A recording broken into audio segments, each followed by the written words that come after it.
Hi friends, welcome to Nessa's Nook. So today I'm going to be making things I've done before, but I'm making this together because I have new subscribers all the time. And this way, when you're usually new, you know you don't go way far back or even a month back or whatever have you.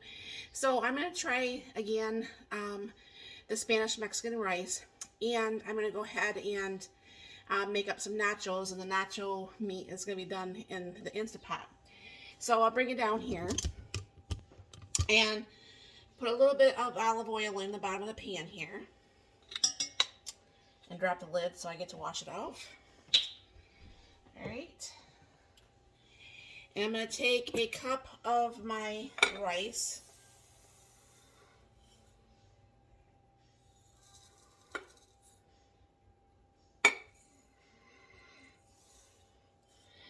Yes, usually I have this stuff usually measured out for you guys.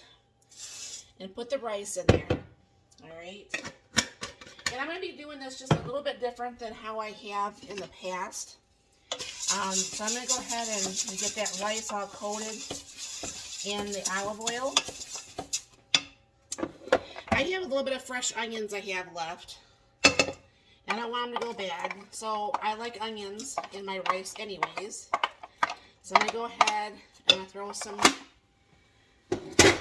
onions in there. And what I'm going to be doing is I'm going to go ahead and let this cook for a little bit till this rice turns brown, and I'll be right back.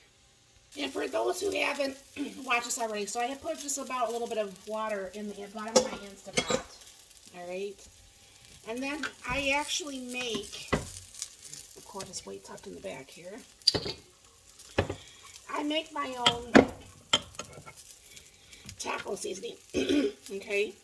So what I'm going to do is pour, trying to keep this rice stirred too, by the way. That's browning up really nice. So I'm going to go ahead and stir a little bit of the taco seasoning in there and give it a little stir. And anybody that's been watching me knows that I pre-cook my hamburger. Turn that off for a minute. I pre-cooked my hamburger. It's still a little bit frozen, which is okay. This is one of the reasons why I do this. I should have got the hamburger out a couple hours ago, but I didn't. But this is a great way to show you that on days like this that you happen just to forget, it still works out perfectly fine. And because this is already cooked, I don't have to wait very long. The only thing I'm pretty much doing is I'm warming up the meat. So what I'm just going to do is pressure cook. I'm only going to do like 3 minutes. This one I don't have to press start or anything, so that's okay. And the rice here is nice and brown. So that's going to be ready in hardly no time at all here. Alright. And I forgot to get my tomato sauce. I'll be right back. Sorry about that. I'm going to go ahead and turn this back on. One video I was watching, they said, make sure you cook the tomato sauce for about 2 to 3 minutes. So I'm going to go ahead and try that on here. Believe it or not, my stove is actually on medium. So I'm going to go ahead and cook that for a few minutes. And we'll go to the next step. Alright, so that's been 2 or 3 minutes. I'm going to go ahead and add 2 cups of beef broth.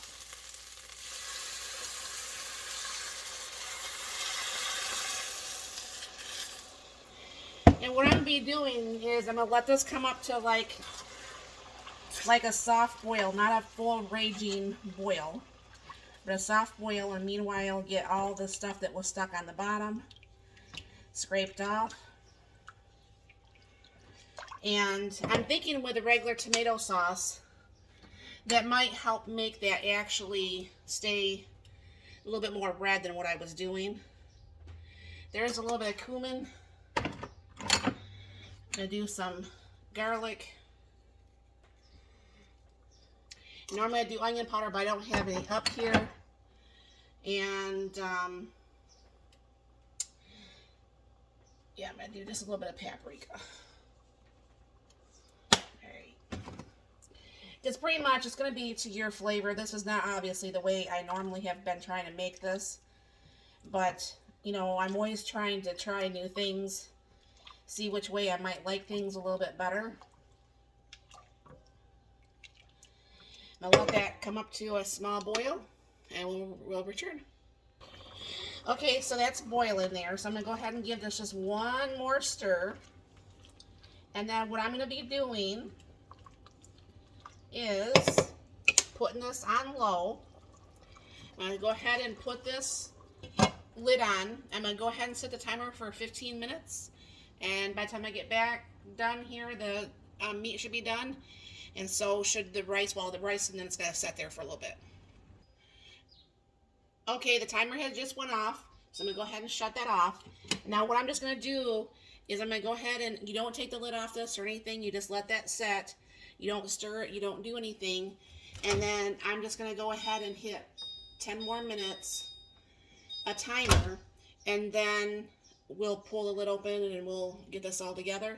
Meanwhile, the meat is done. I'm going to go ahead and shut that off because it doesn't need to stay on warm. And we'll get these nachos around.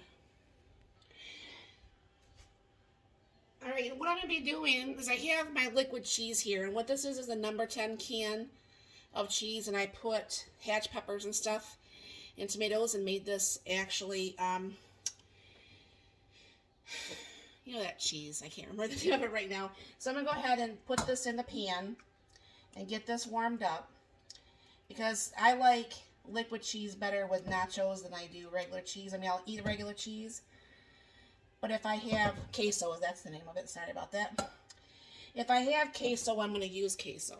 Alright, so we've got 4 more minutes on this. This is starting to warm up. I'll bring you over to the island. We'll do the tomatoes and onions. And also, those that have been watching, I always use usually that Vidalia chopper. And yes, I will cut up my tomatoes and my onions in the same chopper. And I just move them forward. The pin just went down on the Instapot, so that's all done.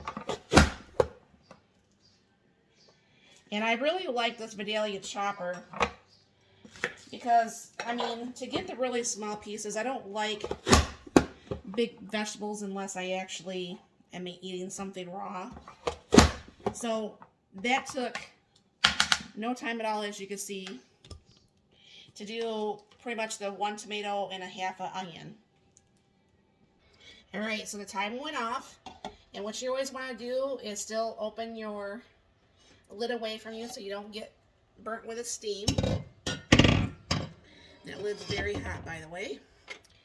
And all you have to do is just move this around with your fork. See, this looks a little bit more red like the restaurant down the street. Let me give this a stir on the bottom a little bit.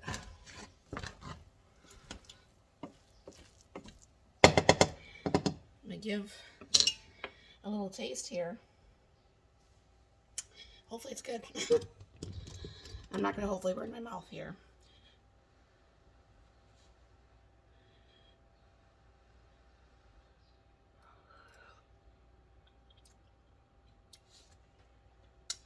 I think I like it with the tomato sauce versus the tomato powder. It just, to me, it gives it a little bit more of a tomatoey taste. So I'll be doing that going forward. Alright, so over there in the Instapot, the lid had went down. Always, like I said, open those away from you too.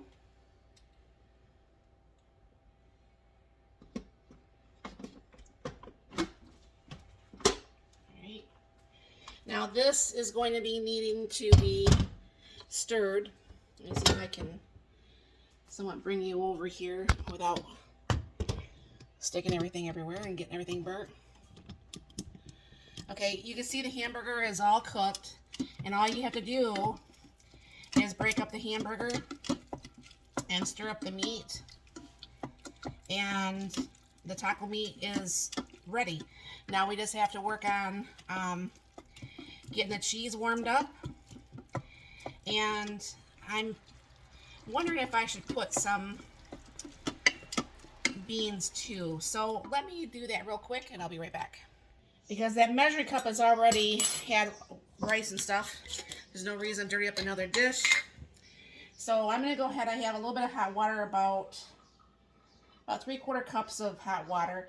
And now what this is here is some refried beans that I had cooked up in the Instapot.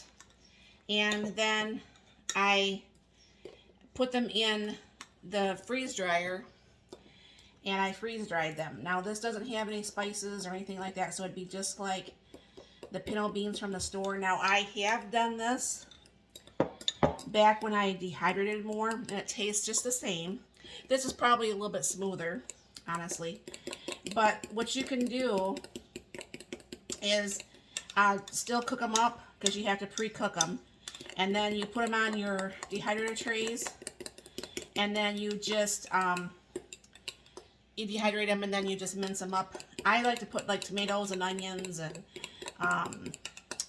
peppers and spices in with mine, but sometimes I do like it just to be plain. But this will sit there and thicken a little bit while this is sitting there. So now we'll have some beans to put over the nachos too, without me opening up a can. And I will find out where my husband is, and we'll get this meal going.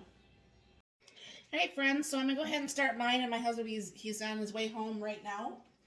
I'm going to go ahead and put some of the taco meat all over the chips. I'm going to go ahead and put some of the nachos.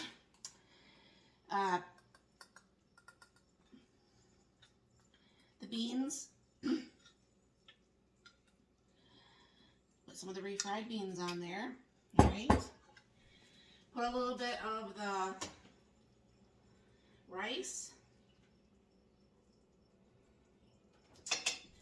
And I'm going to just go ahead and pour some of the nacho cheese just on there. Now I like more of the nacho cheese than my husband does. Who am I fooling? I like cheese better than he does, period. So, alright. And I'm going to go ahead and put a little bit of onion in here. Okay, a lot of onion. And then some tomato.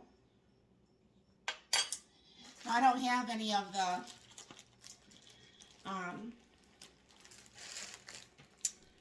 shredded lettuce, but it's okay. We're cool like this. So I'm gonna just take some of my salad lettuce. It doesn't matter that it's got carrots and stuff in there, right?